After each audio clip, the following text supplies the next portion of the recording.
Hoy en la anteúltima clase del curso que armamos con la Fundación Libertad y Progreso, que se titula ¿Por qué no funciona el socialismo? Hoy nos va a acompañar Javier Midei, que es economista por la Universidad de Belgrano y ha finalizado dos maestrías en el IDES y en la Universidad de Itela. Es conductor de radio, conferencista y escritor de varios libros.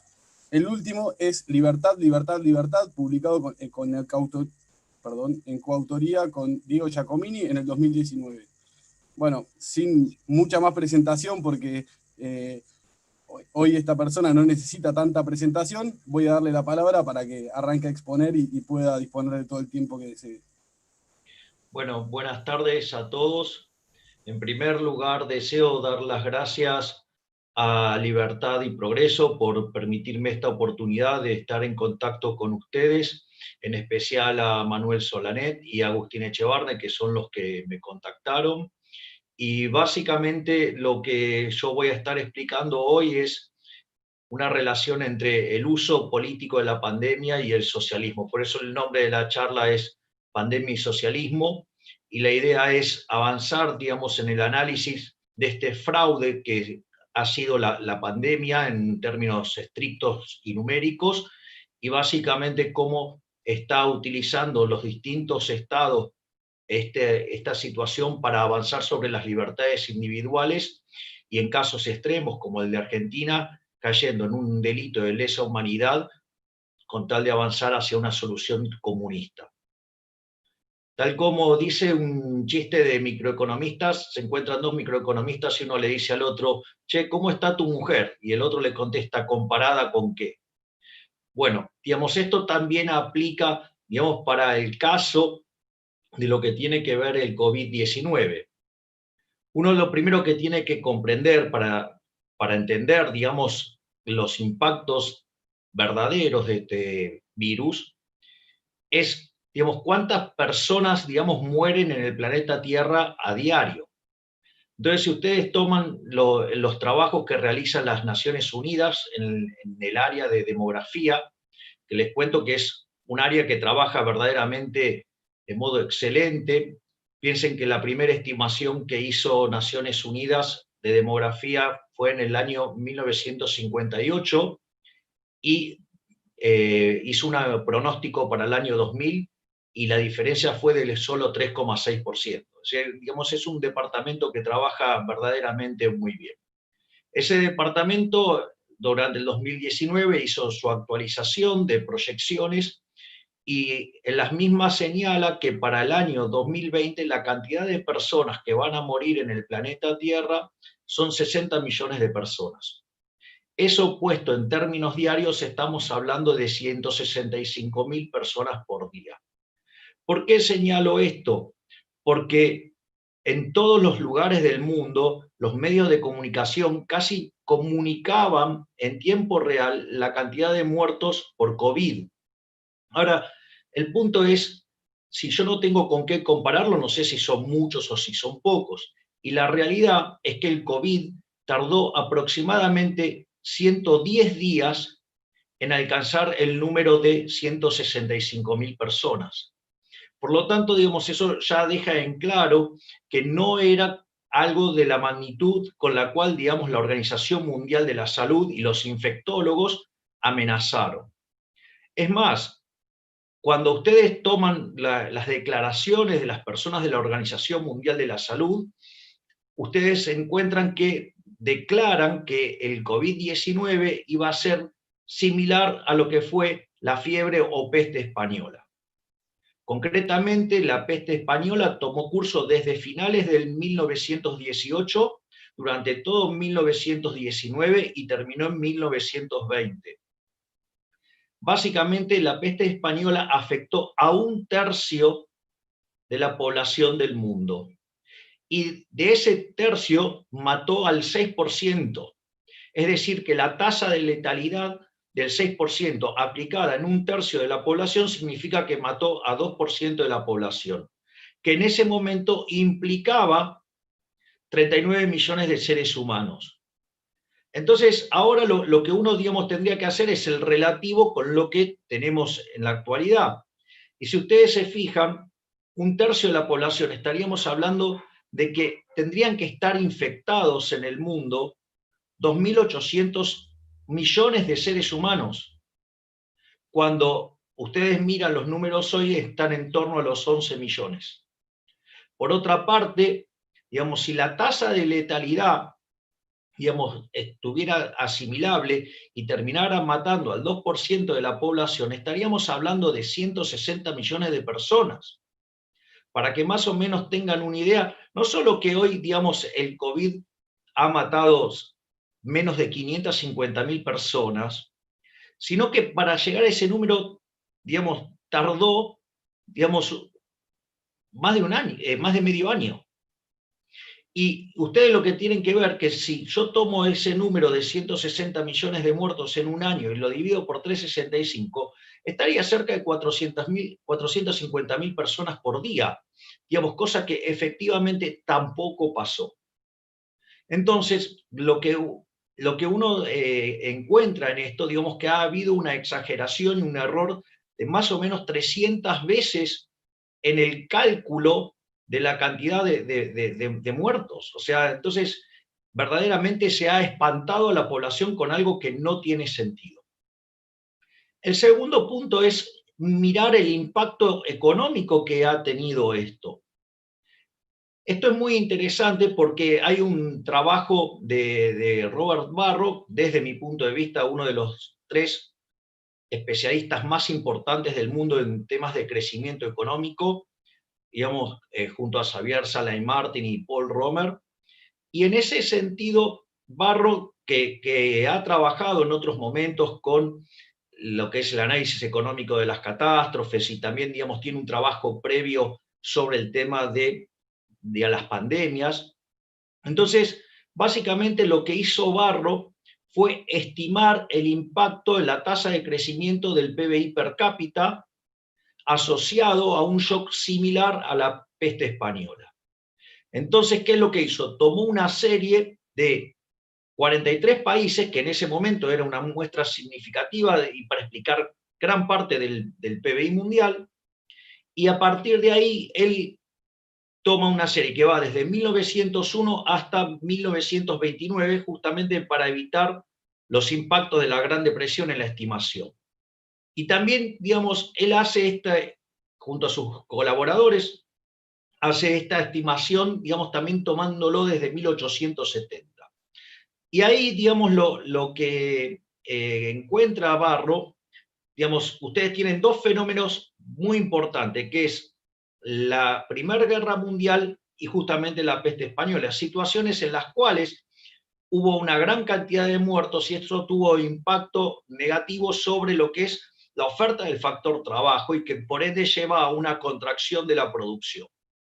Entonces, básicamente, a lo que son las series donde corresponde, digamos, ya sea o la peste española, por un lado, y otra variable, que es la Primera Guerra Mundial, digamos, ahí ustedes tienen los muertos y en el resto 0. De esa manera, ustedes cuando estiman, pueden estimar el impacto que esto tiene sobre la tasa de crecimiento. Entonces, lo que haya, digamos, Barro y sus coautores es que si la situación del COVID se pareciera a la peste española, el PBI per cápita debería caer un 6%. Al mismo tiempo, ustedes saben que si uno quiere explicar, digamos, el PBI, digamos, para números muy chicos o chicos, ustedes tendrían que sumar qué pasa con la tasa de crecimiento del per cápita más la tasa de crecimiento de la población. Entonces, si se van a perder 2 puntos porcentuales de la población en una población que crece 1, digamos, ustedes el número le da -1, y el -6 que da de la tasa de crecimiento per cápita que se pierde, ustedes ahí tienen 7 puntos. Es decir que el trabajo lo que muestra es que el PBI debería caer 7 puntos porcentuales, se perderían 7 puntos de tasa de crecimiento. ¿Por qué es interesante este resultado? Porque básicamente cuando ustedes toman el World Economic Outlook que prepara el Fondo Monetario Internacional, ellos hacen una estimación de cuánto estaría creciendo la economía mundial en el año 2020. Y el resultado al que llega, con una metodología distinta, que es ir país por país, llega a que la economía, parados en enero y sin considerar la posibilidad del COVID, da que la economía tendría que crecer en el mundo 3%.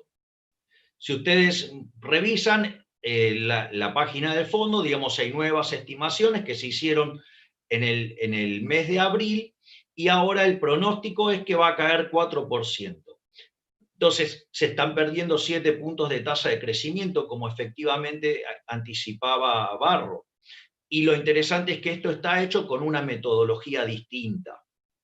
Entonces, el punto es que, fíjense que esa caída se corresponde con una situación similar al de la peste española.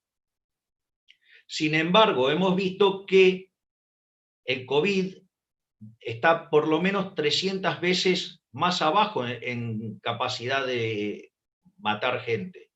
Por lo tanto, cuando ustedes corrigen cuánto debería haber caído el PBI en función, digamos, de los muertos que ha dejado el COVID, ustedes se van a dar cuenta que el 99,8% de la caída del PBI está explicada por los modelos de cuarentena que ha impulsado la Organización Mundial de la Salud. Es decir, que básicamente ha causado un daño económico enorme por algo que no lo ameritaba cuantitativamente. Y ese es el primer punto. Ahora, claramente el problema no termina ahí, porque en realidad esa caída de la actividad no es gratis. O sea, ¿por qué? Porque ustedes lo que tienen que considerar es que esa caída en la actividad también implica caída en el empleo. ¿Sí? Y eso además golpea con mayor fuerza sobre aquellos trabajadores que son más vulnerables. De hecho, los estudios de la Organización Internacional del Trabajo estiman que en el primer trimestre del año se perdieron 4,5% de las horas trabajadas, que eso dentro de un trabajo normal de 8 a 9 horas, ¿sí?, por día, da como resultado que se perdieron 130 millones de puestos de trabajo. Es más, durante el segundo trimestre la cantidad de horas perdidas fue del 10,5. Por lo tanto, bajo esa situación en el mundo se perdieron 305 millones de puestos de trabajo. O sea, lo cual, digamos, es tremendamente complicado para la situación del mercado laboral.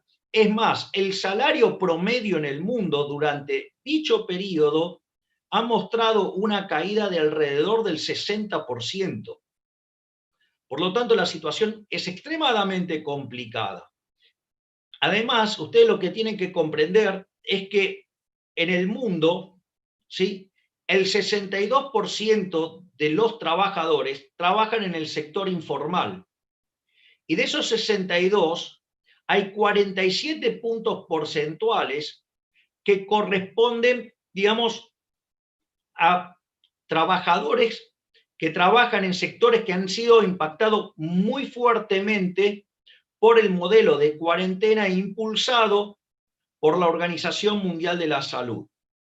En ese contexto, los trabajadores, ¿sí?, digamos, que fueron afectados, tienen que considerar que al inicio del año había un 25% de estos trabajadores informales que estaban por debajo de la línea de la pobreza y que como consecuencia del modelo impulsado por la Organización Mundial de la Salud en términos de cuarentena, ese número trepó al 60%.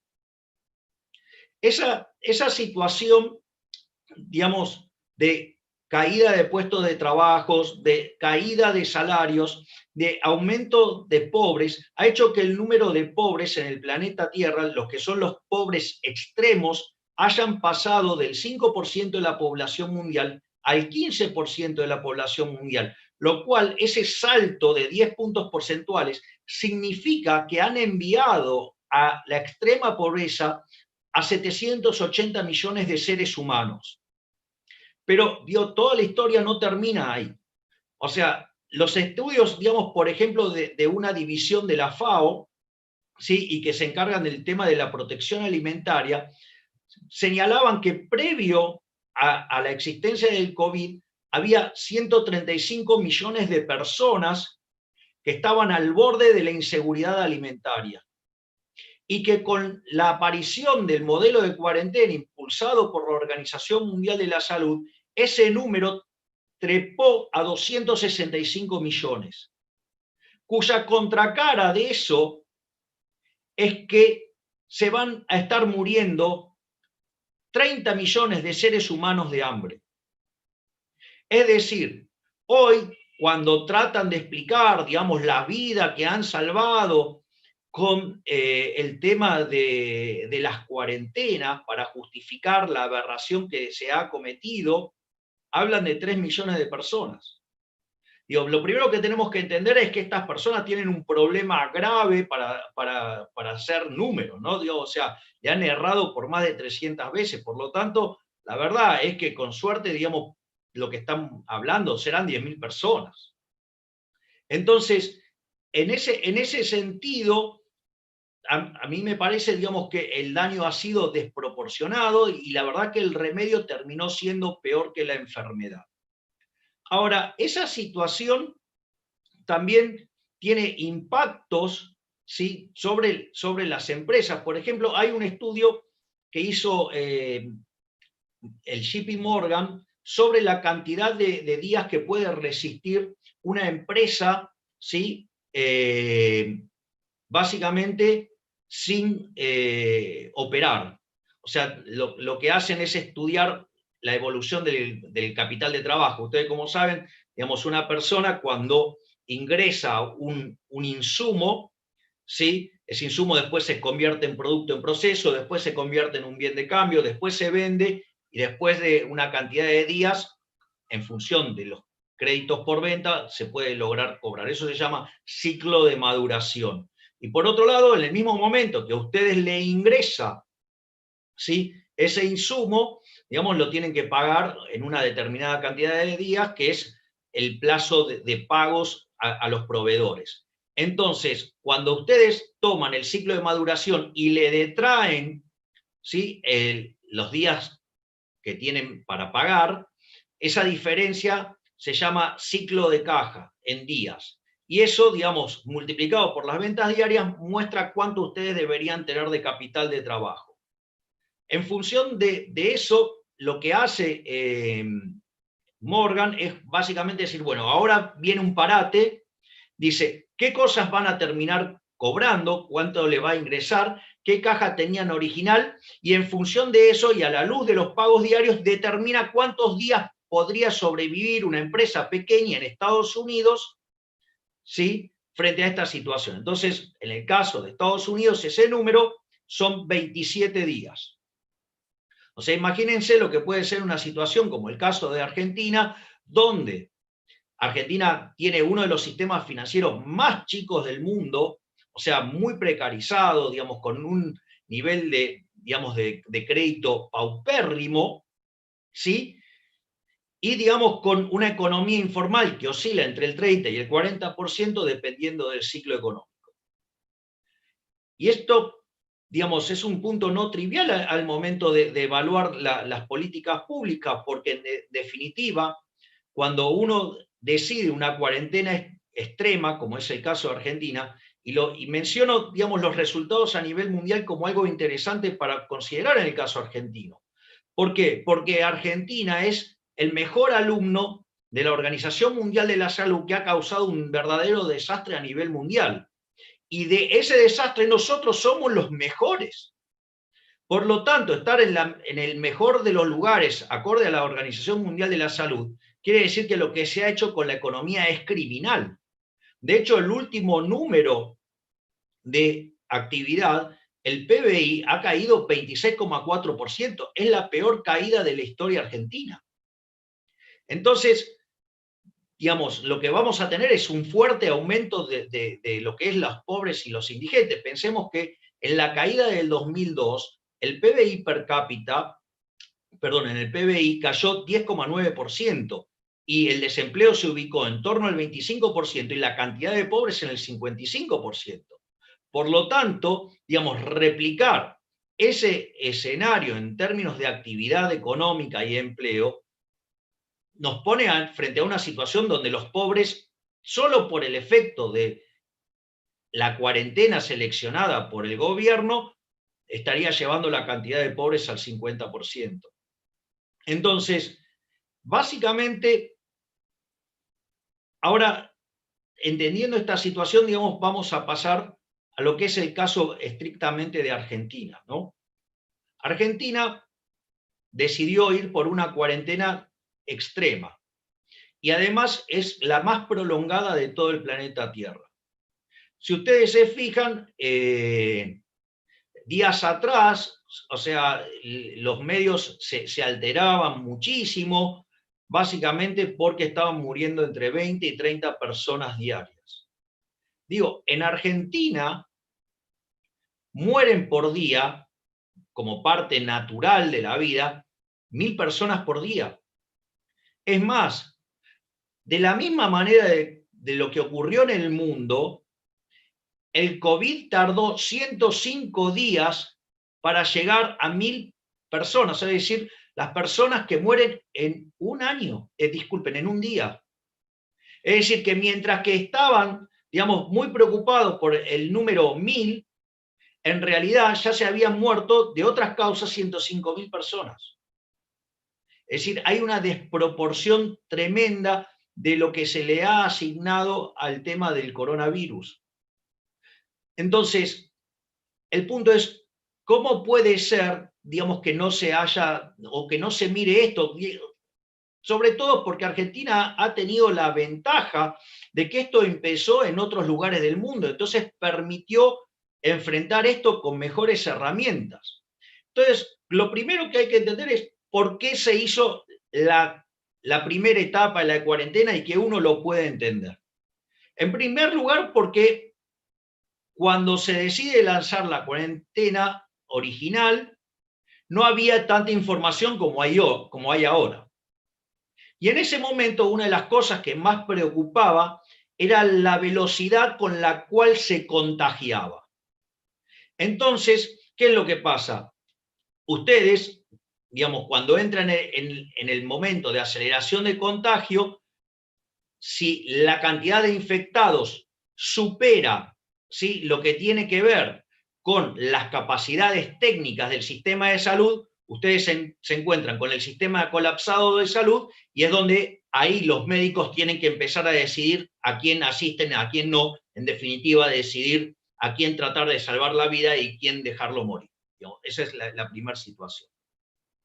Entonces, básicamente, digamos, esto también lo quiero aclarar, ustedes lo que tienen que pensar es que el comportamiento de una infección, ¿sí?, esto es la matemática y la naturaleza esencialmente, tiene que ver con una función que se llama logística. La función logística es una función que en el primer tramo se comporta como una exponencial, es decir, no solo crece, sino que crece de modo acelerado. Pero después encuentra un punto de quiebre y se comporta como una logarítmica, o sea, crece decrecientemente. Y eso lo lleva a encontrar un techo en algún momento, que es algo muy parecido a lo que están viendo hoy a nivel mundial. Cuando ustedes miran la evolución de la cantidad de muertos y la cantidad de infectados, pues es muy simple ver cómo, digamos, se está amesetando ese comportamiento, porque básicamente es el comportamiento de la logística. Y donde se produce el cambio de velocidad, o sea que la función pasa de crecer crecientemente a crecer decrecientemente, ese punto es donde se alcanza el máximo en la curva de infectados y en la curva de muertos. Es decir, en la montaña, por decirlo de alguna manera, ahí ustedes encuentran el pico. Entonces, si ese pico está por encima de las capacidades del sistema de salud, o sea, el sistema colapsa. Lo importante, digo, de la cuarentena en ese tramo, ¿cuál es? Es lo que se llama achatar la curva. Es la cuarentena no cambia el número de infectados, pero al redistribuir la cantidad de personas infectadas en el tiempo, eso lo que permite es mejorar la holgura de un sistema de salud dado, ¿sí? Y por ende, digamos, se traduce en una menor cantidad de muertos. Ahora, al mismo tiempo, cuando ustedes hacen eso, les da tiempo para mejorar el sistema de salud. Entonces, ustedes mejoran la holgura del sistema de doble manera. Ahora, la primera pregunta es que nos quieren vender la idea del Estado presente y que el Estado te ayuda, que son todas falacias, porque como el Estado no genera recursos, lo único que puede hacer es sacarle la plata a uno para dársela a otro. El primer punto es, si nosotros tenemos la cuarentena más larga y más profunda del mundo, quiere decir que el sistema de salud que tenemos es una basura.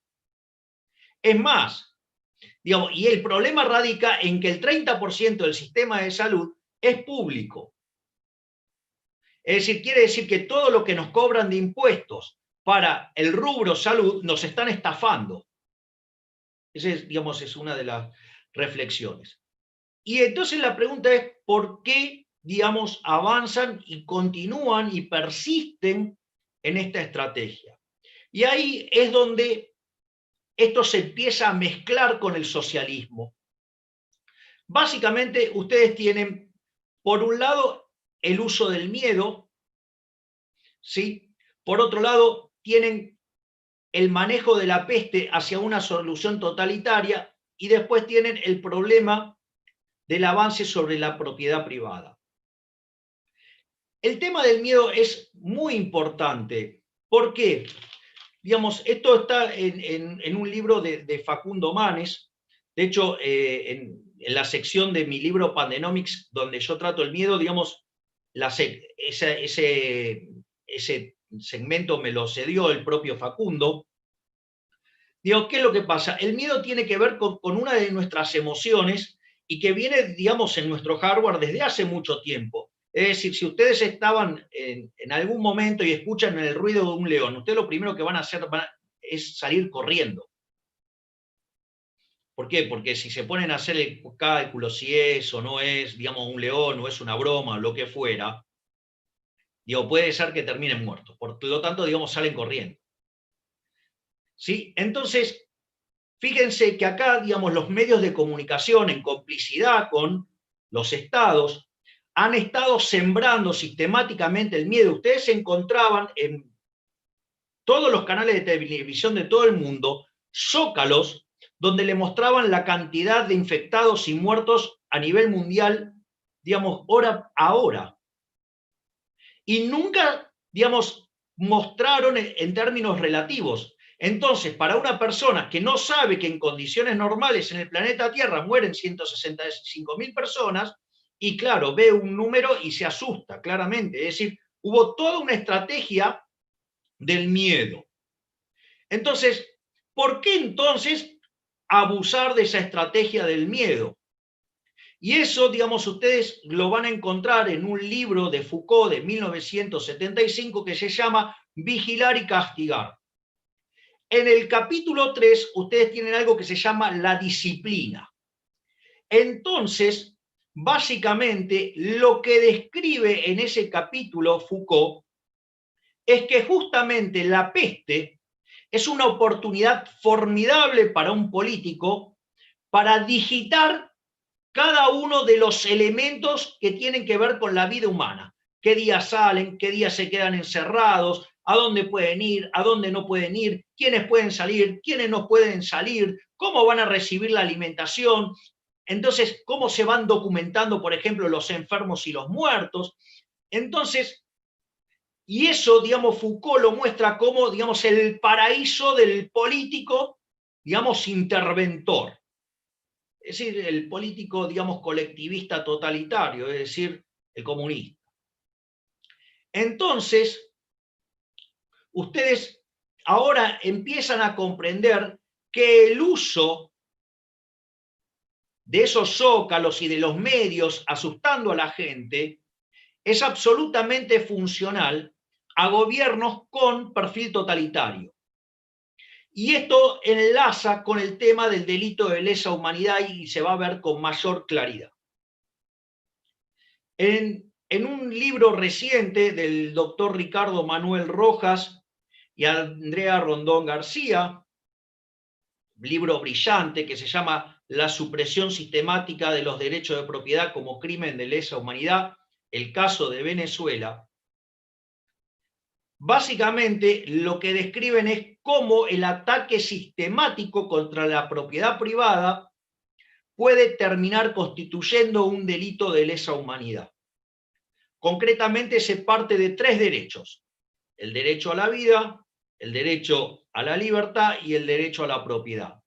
Naturalmente, los delitos de lesa humanidad son delitos que van contra la vida de los ciudadanos, ¿sí? O los delitos que van contra la libertad, es decir, esclavizar a las personas. Es muy interesante cómo los autores mencionados, acorde al Estatuto de Roma de 1998, muestran el rol crucial que tiene la propiedad privada en todo esto y el avance sobre la propiedad privada por parte de los estados. Digo, en primer lugar, y casi obvio, digo, el Estado para hacer cualquier acción va a necesitar recursos. Y para contar con recursos se los tiene que expropiar a alguien, es decir, que se los saca a los pagadores de impuestos vía impuestos. Entonces, el argumento central, ¿sí?, consta en que cuando hay un ataque sistemático sobre la propiedad privada a punto tal que termina diezmando de manera significativa la capacidad de autosustentación del individuo, ustedes dejan al individuo en un dilema. Por un lado, si el individuo se resiste al accionar del Estado, al avance del Estado, termina muriendo de hambre, es decir, se queda sin recursos y termina muriéndose de hambre. Con el agravante que durante toda la transición está siendo como torturado. ¿Por qué? Porque ustedes no se mueren de hambre de un día para el otro. Entonces, todo ese proceso hasta constituye una tortura. Por lo tanto, claramente estamos frente a un delito de lesa humanidad donde el Estado termina asesinando por una vía indirecta a los seres humanos. Por otro lado, si el individuo identifica que resistirse va a derivar en la muerte, bueno, puede elegir, digamos, bajar la cabeza y ponerse de rodillas frente al Estado, es decir, se termina convirtiendo en un esclavo. Por lo tanto, constituye un delito de lesa humanidad por quitarle la libertad a los individuos. En este sentido, vean que la cuarentena tiene claramente un rol en ese sentido. Porque ¿qué es lo que ha hecho la cuarentena que impulsó Argentina? Ha decidido unilateralmente el Estado dejar sin ingresos a las empresas. Es decir, salvo lo que fatalmente arrogante estas personas consideran que son servicios esenciales. Cuando en realidad, digamos, si yo soy zapatero y me gano la vida arreglando zapatos, al señor Alberto Fernández y a todo su gabinete y toda la infectocracia que lo rodea, digamos, eso les podrá parecer no esencial, pero para mí sería absolutamente esencial porque es mi mecanismo de autosustentación. Pero al margen de esa definición monstruosa, totalitaria, en rigor, ¿qué hacen? Dejan a las empresas sin ingresos. Pero al mismo tiempo, un país que no tiene moneda, un país que no tiene acceso al financiamiento externo, no puede tomar deuda, ¿sí?, le obliga a todos los ciudadanos, a las empresas y a los individuos, a seguir pagando los impuestos, diciendo, digamos, básicamente porque la de los políticos no se toca. Es decir, los ingresos de los políticos no se tocan. Los ingresos de los que no trabajan y viven a costa de las demás no se tocan. Eso sí, pero la persona de bien que vive del fruto de su trabajo, a eso le reventaron los ingresos. Entonces, le obligan a seguir pagando impuestos y le obligan a seguir manteniendo a la cantidad de empleados y seguir manteniendo el sueldo. Por lo tanto, esa situación genera un descalabro financiero en las empresas. Y como además el gobierno nunca puso un horizonte temporal de cuándo iba a terminar con la cuarentena, eso hizo que las empresas, frente a esa situación, siguieron, no solo se comieron el capital de trabajo, sino que además empezaron a consumirse el capital.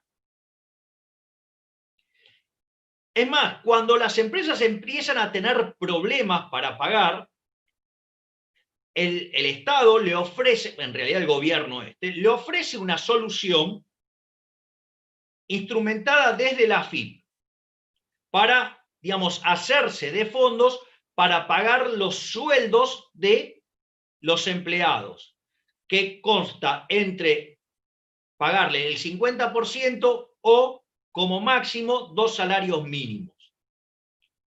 Fíjense que frente a esa situación muchas empresas fueron a tomar los ATPs y una vez que los tomaron, se les ocurrió a estas personas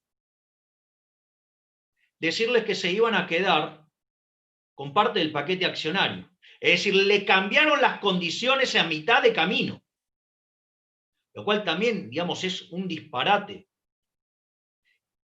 Digamos, y todo esto además toma curso en una situación. Por ejemplo, piensen en los medios de comunicación. Sacando los más grandes que tienen espalda financiera propia, las empresas que los financiaban se quedan sin dinero. Por lo tanto, los medios de comunicación, que son considerados un bien esencial, pasan a depender de la pauta. Obviamente que no la van a ver la pauta, digo, porque no son tan tontos. ¿Qué es lo que hacen? Pero sí, si ustedes se fijan, cambiaron los anunciantes, donde, digamos, esos anunciantes, o sea, son los que viabilizan el dinero del gobierno. Entonces, si ustedes se fijan, acá hay un avance sistemático sobre los derechos de propiedad que están llevando a un desastre económico y financiero de las empresas y que están dejando en una situación de profunda debilidad el sector privado frente a este avance del Estado, lo cual constituye un delito de lesa humanidad y que básicamente tiene que ver con las pretensiones totalitarias de este gobierno.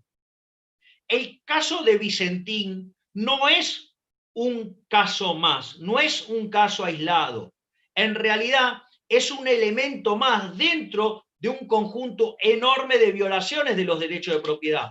Porque, por ejemplo, una de las cosas que hizo este gobierno que fue recrudecer los controles de capitales. ¿Por qué recrudece los controles de capitales un gobierno? Porque básicamente ustedes están teniendo una huida del dinero doméstico porque los están matando impuesto inflacionario y buscan protegerse en otra moneda. Entonces, o sea, lo que vendría a ser una suerte de elusión fiscal. Entonces, ¿qué hacen? Le ponen controles ¿para qué? Para que ustedes artificialmente aumenten la demanda de dinero y eso, digamos, aumenta la base imponible del impuesto inflacionario. Con el agravante que el impuesto inflacionario constituye de por sí un delito de lesa humanidad y constituye un delito grave. ¿Por qué? Porque el impuesto inflacionario es un impuesto no legislado. Digo, por algo los impuestos se determinan en la Cámara de Diputados y existe, digamos, una regla de no taxation without representation. O sea, digamos, sin embargo, el impuesto inflacionario no está legislado. Digo, tema no menor, porque el Estado se lleva 5 puntos del PBI con impuesto inflacionario. O sea que es un robo directo, ¿sí? Y que se ejecuta, digamos, mediante la violencia del Estado. Entonces, si ustedes ahora miran el caso de Vicentín a la luz de todo lo que está pasando, se dan cuenta que es un punto más dentro de la lógica de un gobierno totalitario. De hecho, fíjense esto, en el avance sobre Vicentín, en la intervención, hay la violación de 3 artículos de la Constitución. El artículo 1, que tiene que ver con la estructura de gobierno, el 17, que tiene que ver con la propiedad privada, y el 109, que es si está interviniendo otro poder, concretamente el Poder Judicial, digamos, donde se estaba manejando el concurso, digo, el Estado no se, digamos, el gobierno, el Poder Ejecutivo no se puede meter. y como no tenía bases para hacerlo, terminó utilizando un decreto de la dictadura que tanto, digamos, denostan, ¿sí? Que inició en el año 76 con Videla de presidente, ¿sí? ¿Por qué? Y esto también es muy importante. Por ejemplo, el proceso de reorganización nacional no fue como, por ejemplo, otros casos de golpe de Estado, por ejemplo, el del 30. Cuando ustedes miran el golpe de Estado del año 30, en realidad sacaron al poder ejecutivo, digo, pero el poder legislativo seguía operando. De hecho, en el 1935, cuando se creó el Banco Central, es una ley del Congreso, que dicho sea de paso fue creado por 40 años. Es decir, que debería haber cerrado en 1975. Ahora, ¿qué pasa? El poder se repartió de otra manera. No había Congreso y el poder se repartió dándole intendencias a los distintos políticos. En ese contexto, ¿sí? Lo que ustedes se encuentran es que entonces el proceso de reorganización nacional necesitaba una ley para poder hacer expropiaciones. Esa fue la ley que utilizó el gobierno de Alberto Fernández. Es decir, una aberración. Y si a ustedes entonces le suman, digamos, la violación sistemática del artículo 14 de la Constitución, que tiene que ver con la libertad de transitar, con la libertad de ejercer libre empresa, digo, están metiendo personas presas. Es más, en San Luis se mató a una persona por haber ido a trabajar, por violar la cuarentena. Entonces, digo, donde un DNU, digamos, no solo que es menos que una ley, sino que además está debajo de lo que es la Constitución Nacional. Si ustedes fueran presos por violar la cuarentena, en realidad, digamos, los tendrían que sacar muy rápidamente porque, digo, justamente no puede ser que un DNU esté por encima de la Constitución. Si lo quisiera hacer directamente, tendría que determinar el estado de sitio. Entonces, ¿qué es lo que ustedes ven? Que hay un avance sistemático sobre la propiedad privada. Esto no se terminó en Vicentín. Miren lo que pasó con el caso de la TAM. La TAM se encuentra frente a una situación donde se le desploman los ingresos, es decir, todas las compañías aéreas, los aeropuertos, están en una grave situación económica. ¿Por qué? Porque se les cayó, digamos, el flujo de tránsito. Ok. En ese contexto, la TAM va, se sienta con los trabajadores y le presenta un plan para reducir transitoriamente en un 50% los ingresos. El sindicato lo denuncia como conducta antisocial. El gobierno termina yendo por la solución de los sindicatos y obliga a la empresa a seguir manteniendo la cantidad de trabajadores y el mismo sueldo. ¿Qué hace la empresa? Cierra. ¿Sí? Con lo cual quedan 1.700 personas en la calle. 1.700 personas que se quedan, familias que se quedan sin medio de sustentación. Sin embargo, días más tarde, le aceptan a Aerolíneas hacer eso. Es decir, además hay un trato desigual frente a la ley, digamos, grosero. Entonces, digamos, lo mismo podrían contar con el caso de Danica. Danica necesitó echar a 5 personas y como no se lo dejaron hacer, o los obligaron a reincorporar, terminó echando a 150. Bueno, entonces usted lo que ven es un avance sistemático sobre la propiedad privada. Y eso no solo constituye un delito de lesa humanidad, sino que también, digamos, termina enviando básicamente a una economía al socialismo, y al socialismo puro y duro. Es decir, pareciera que Venezuela es una escala menor, o sea, pareciera que directamente además teniéndonos a todos encerrados, ¿sí? Porque también es importante notar que la cuarentena ha sido utilizado como un mecanismo de represión. Fíjense que cuando la izquierda se manifestó por cuestiones raciales, ¿sí? El gobierno no dijo nada. Ahora, cuando las personas de bien fueron a reclamar por salir a trabajar, porque se están fundiendo, porque se están quedando sin dinero, porque no quieren dedicarse a robar, porque no quieren ser esclavos del Estado, ¿Qué hizo? El gobierno reprimió impulsando una nueva cuarentena que en lugar de ser de 15 días como venía siendo habitualmente, la hizo de 21 días. Y cuando además el gobierno se come el cachetazo de Vicentín, ¿sí? Las manifestaciones en Avellaneda, digamos, y el banderazo, contesta volviendo a fase 1. Fíjense el mecanismo autoritario del gobierno cuando el presidente Alberto Fernández levanta un gráfico frente a dos periodistas, a Barili y Cristina Pérez, a quien además a Cristina Pérez la trata mal. Digo, ¿qué pasaría si alguien de otra ideología hubiera hecho algo distinto? Digo, supongamos que hubiera sido yo, digo, hoy estaría crucificado en el obelisco. Digo, para hablar también del doble estándar de esta gente.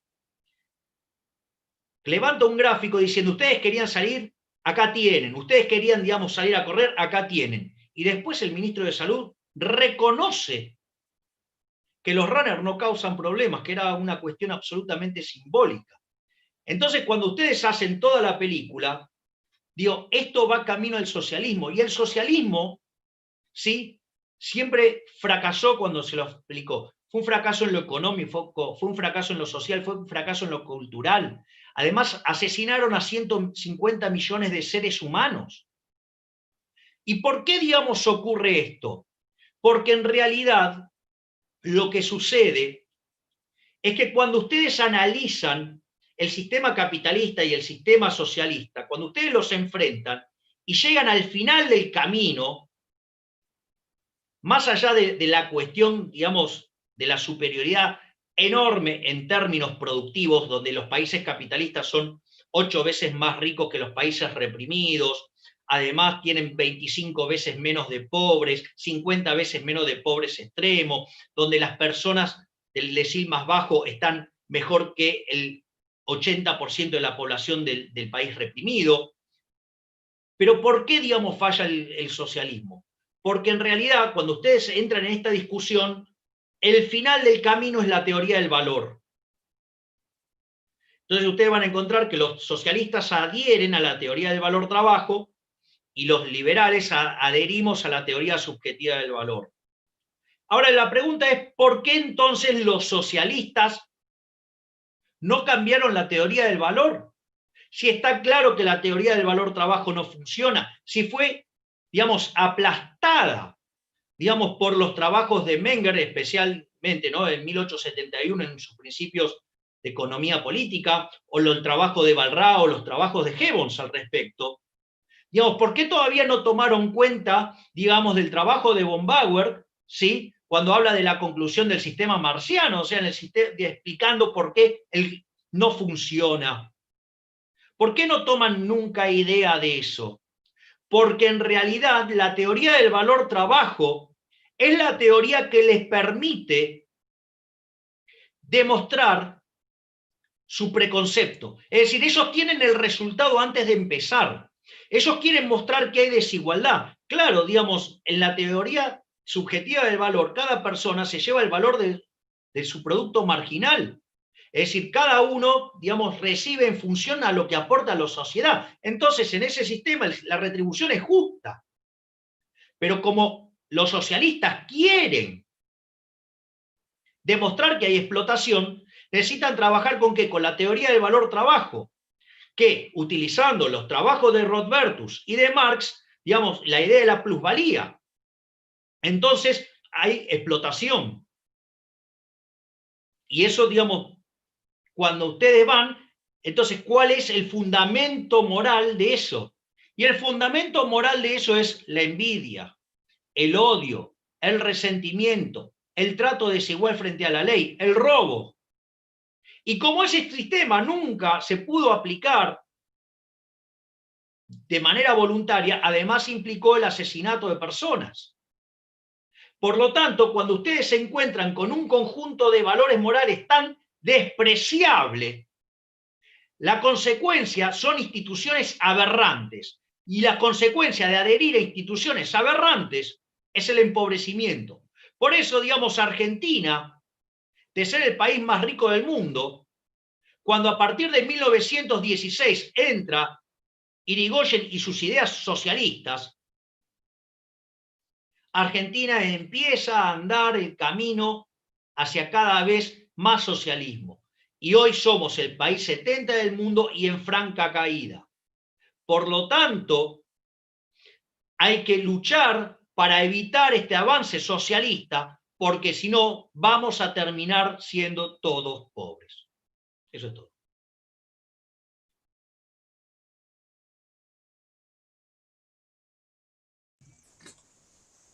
Espectacular, Javier. Muy interesante la exposición, realmente clarísimo. La verdad a mí me encantó y me pareció muy enriquecedora. Hay un par de preguntas acá en el chat que me parecería interesante que contestes. ¿Vos considerás que hay algún país modelo en cómo maneja esta crisis de la pandemia? Y si es así, ¿cuál y por qué? Bueno, eso, digamos, no solo yo lo explico en mi libro Pandenomics, sino que hay un artículo que publiqué en el Cronista Comercial. Lo primero que hay que tener en cuenta es que no es lo mismo estar en un país desarrollado que en un país en vías de desarrollo o en un país emergente. ¿Por qué? Porque cuando aparece este tipo de fenómenos y se genera un cambio en el nivel de aversión al riesgo, se produce lo que se llama flight to quality, flight to heaven, flight to safety. Es decir, se van de los países emergentes y de los países en desarrollo para irse a los países desarrollados. Entonces, mientras que en los países desarrollados la tasa de interés baja, en los países en desarrollo la tasa de interés sube. Ahora, ¿qué es lo que sucede? En este contexto donde parte de la población se retira del mercado laboral, el ingreso se contrae y por ende, digamos, si ustedes sostienen el consumo en base, no sé, por ejemplo, a la idea de la renta permanente, eso genera una caída del ahorro. ¿Sí? Y también se produce una caída de la inversión. Sin embargo, digamos, en relación a lo que es el equilibrio interno y la nueva tasa de interés, eso permite el ingreso de capitales y la apreciación de las monedas de los países desarrollados. ¿Por qué es importante esto? Porque cuentan con la posibilidad de endeudarse. Entonces, yo en ese caso comparé lo que hizo Estados Unidos con lo que hizo Francia. ¿Qué es lo que hizo Estados Unidos? Por un lado, le bajó impuestos a las empresas. ¿Para qué? Para que no caiga tanto la inversión y para que no caiga tanto la demanda de trabajo, para que el problema del mercado laboral sea menos grave. Y por otra parte, básicamente lo que hizo Trump fue mandarle un cheque a cada una de las personas que se quedaba desempleada, además de cobrar el subsidio por desempleo, el seguro por desempleo, peor, disculpen. Entonces, ¿qué es lo que permitió eso? Eso permitió que no cayera el consumo, le niveló el consumo a la población. Obviamente que eso deterioró el ahorro y tratando de sostener la inversión generó déficit de cuenta corriente, que es el endeudamiento que tomó Estados Unidos respecto del mundo. Ahora, fíjense qué interesante, porque en este contexto, digamos, una vez que termina la crisis, esos cheques que se enviaron van para atrás, o sea, digamos, se terminó el programa, o sea, ese aumento del gasto público fue transitorio, pero sí queda la caída de los impuestos y la mayor inversión. Fíjense que en los últimos 2 meses, básicamente, en mayo Estados Unidos creó 2,5 millones de puestos de trabajo, digamos, y en junio creó 4,8. Hoy la tasa de desempleo es del 11% y se espera que ya desaparezca el desempleo para los meses de agosto y septiembre. Es decir, así como cayó fuertemente la economía americana, recuperó fuertemente. En la misma categoría de país que, digamos, que puede tener acceso al financiamiento, ustedes tienen el caso de Francia. Fíjense que el tipo de asistencia que dio Francia es totalmente distinto. Francia lo que hace es decirle a la gente que se va a hacer cargo de determinadas cuentas. Es decir, va a pagar, primero no le bajó los impuestos a las empresas. Y segundo, la forma en que asiste a las personas no es girándole dinero y que las personas elijan qué quiere consumir, sino que lo que hace es un aumento del gasto público pagando determinadas cuentas. ¿Y cuál es el problema con esa metodología? Es que entra en la lógica de la tiranía del status quo, como lo definen Milton Friedman y Rose Director, o Rose Friedman, ¿sí? El libro La tiranía del status quo, en su último capítulo, cuando habla del triángulo de hierro, que se compone de los políticos oportunistas, de los que están a cargo de llevar a cabo esos programas y de los beneficiarios. Entonces, cuando ustedes quieren tocar ese gasto, se vuelve básicamente imposible. O sea, es una picadora de carne y por eso, digamos, después es muy difícil bajar el gasto público. Entonces, ¿qué es lo que implica esto? Que ¿cómo va a salir Francia de esto? Y va a terminar saliendo con más gasto público, por ende con mayor presión fiscal y por ende con menores salarios relativos. En cambio, Estados Unidos sale mucho más rápido y con mejores salarios de largo plazo. Si queremos ver el caso de Argentina, es el peor de todos. ¿Por qué es el peor de todos? Porque Argentina no se puede endeudar. Argentina además no permite, digamos, por los controles cambiarios que el tipo de cambio ajuste, ¿sí? Y además quiere financiar el descalabro fiscal con emisión monetaria. Dinero que nadie quiere. Por lo tanto, está gestando una bomba, porque piensen que todo el déficit fiscal que se está generando, digamos, genera un montón de emisión monetaria, se emitió 1 billón de pesos en lo que va del año, el déficit fiscal acumulado medido en dólares son 10.000 millones de dólares en lo que va del año, cuando es el mejor momento. De hecho, hay un trabajo de Manuel Solanet muy interesante respecto, por ejemplo, al déficit fiscal primario que dejó el macrismo, que el informado es menos 0,6. Sin embargo, cuando ustedes corrigen por las partidas que traen rezagos y las partidas, digamos, que tienen que ver con los libramientos sin pago, ese número es negativo en 3 puntos del PBI. Si el programa que está impulsando el gobierno está en torno a los 3, 4 puntos del PBI, vamos a estar en el orden de 7 puntos de déficit fiscal primario. Y además, si consideramos la caída del nivel de actividad, es muy probable que podamos estar en niveles de 10 puntos del PBI. Y como no tenemos acceso al financiamiento y la gente no demanda dinero, digo, toda esa emisión monetaria, digamos, es decir, un tremendo crecimiento de la cantidad de dinero, con caída en la demanda de dinero que tiene lugar desde el 28 de septiembre del 2017, más caída en el nivel de actividad, desde mi punto de vista, en mi manual, significa que frente a la caída del nivel de actividad, que ya es el peor de la historia, se va a sumar una hiperinflación.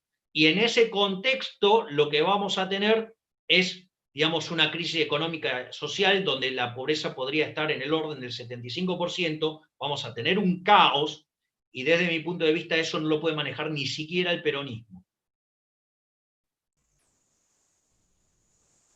Clarísimo y espectacular tu respuesta. Hay una pregunta acá que me pareció interesante.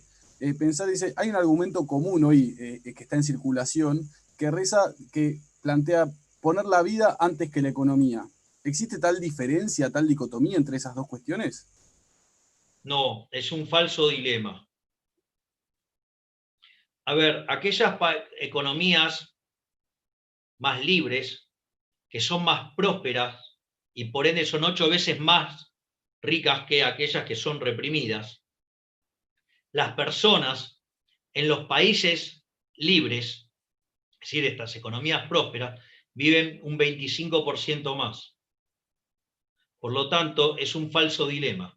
Es decir, ese dilema no existe. Es más, este modelo que impulsó la Organización Mundial de la Salud, donde supuestamente dicen que salvaron 3 millones de vidas humanas, mataron a 30 millones de personas de hambre.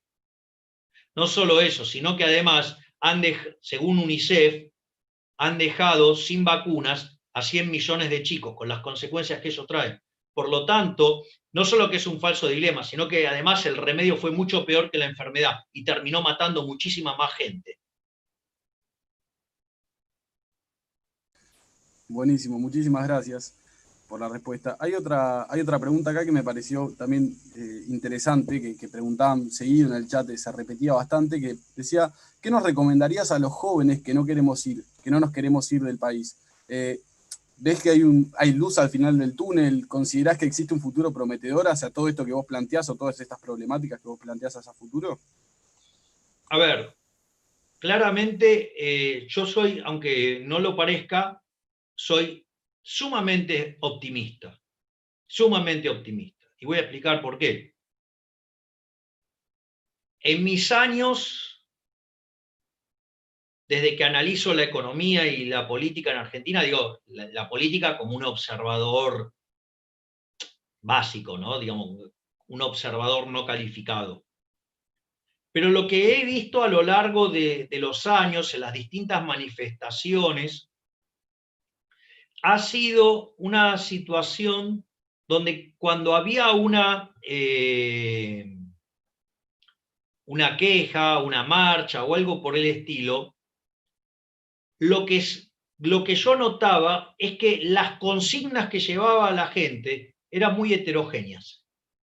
Algunos reclamaban por una cosa, otros reclamaban por otra, digo, o sea, había un montón de reclamos, o sea, y no era posible derivar de eso un reclamo concreto.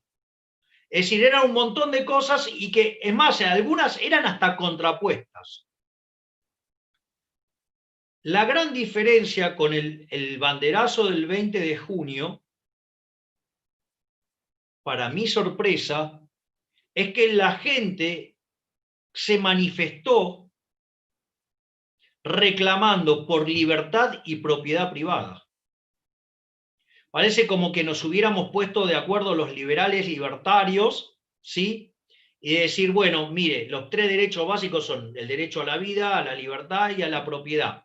Y como tenemos nuestras diferencias en términos si somos pro vida o los que son, digamos, pro choice, entonces vamos a reclamar por los otros 2 derechos, digamos, que están en jaque. Y la gente reclamó por la libertad y por la propiedad. Y además, las argumentaciones mostraban el rol de la libertad y la propiedad como mecanismo para la prosperidad, ya que el caso opuesto es la pobreza. Y eso a mí me parece sumamente interesante. Además, también me parece muy interesante el trabajo que están haciendo distintos liberales por tratar de constituir una nueva fuerza.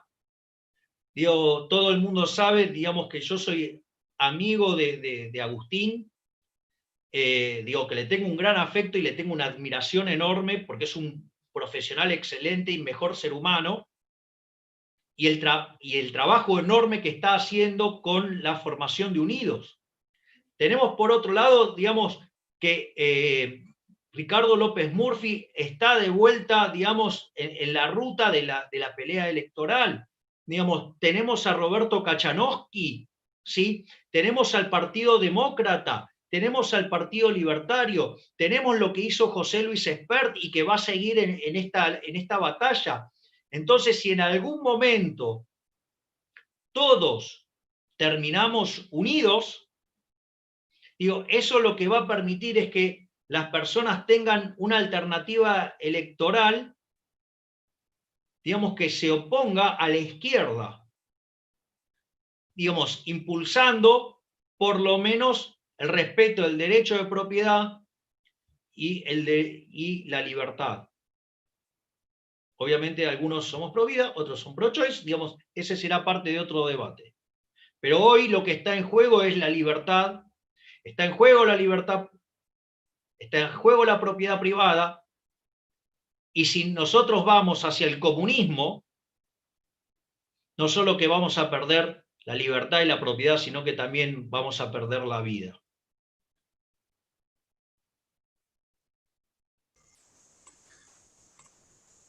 Buenísimo.